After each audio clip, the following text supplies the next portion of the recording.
the question is, what's an exercise you do every day to help people break the paradigm? Let's understand, first of all, a paradigm is a multitude of habits. And you don't just break paradigms, you break habits. And you don't break habits, you replace habits. If I'm trying to break a bad habit, what I perceive to be a bad habit, and I don't consciously and deliberately replace it with a good habit, I'm going to form another bad habit. Nature abhors a vacuum.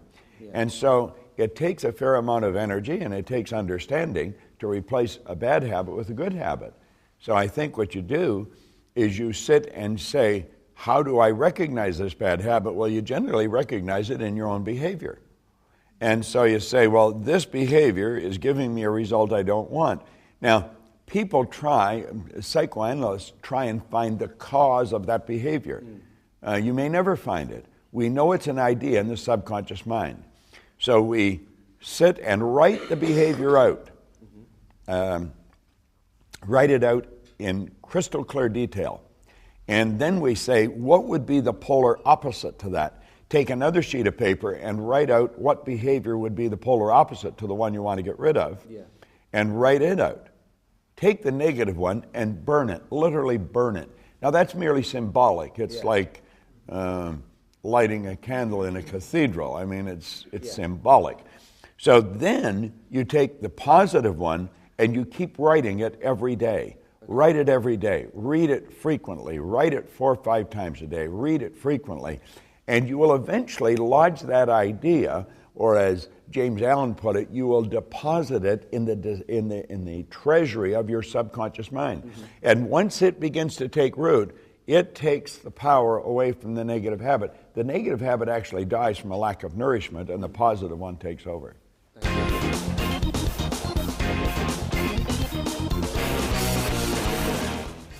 I had some jobs that lasted for an hour. You could say, how could you do that?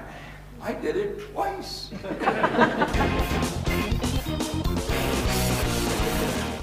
I found out that consciousness is absolutely essential. Without awareness, you're never going to go further than you are. That's number one. Creativity. If you don't understand your own spirituality, if you don't understand that you have everything you need within you, and all you have to do is bring it to the surface, forget it. You're not going to go far. You are a creative being. You have the ability to create the life you want. What Malcolm Gladwell said is right on the money.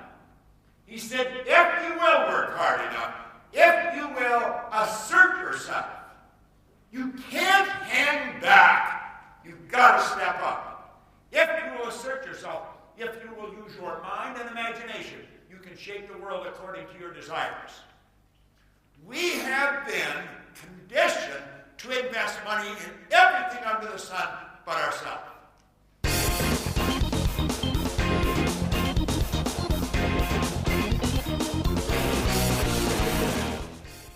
Yet, when you get it, when you really get it, you start to believe, then you've got to start to make the tough decisions. Yet the decisions you're making always take you out of the box. If you make just the decisions you're comfortable with, you're not going to go very far. You've got to make a decision to do something that scares the daylights out of you. Even the little ones. You think, well, I don't know. Do it.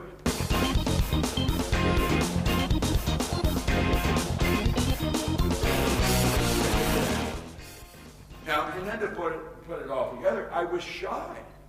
So I didn't like being with other people.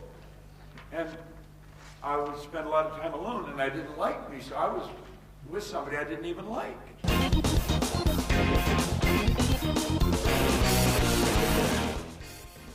Everyone hits the terror barrier when it comes to doing something that's totally out of the box.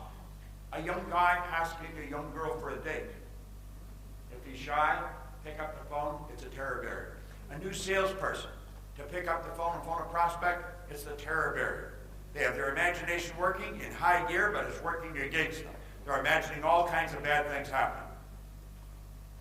Yet it doesn't matter what we're going to do, whenever we step out of the box to do something different, we hit that terror barrier.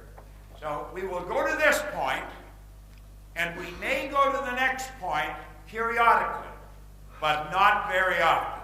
Because the second you hit that terror barrier, everything goes nuts, and we got to back away. Now, you do that a few times, and you get to a point where you say, I'm not going there.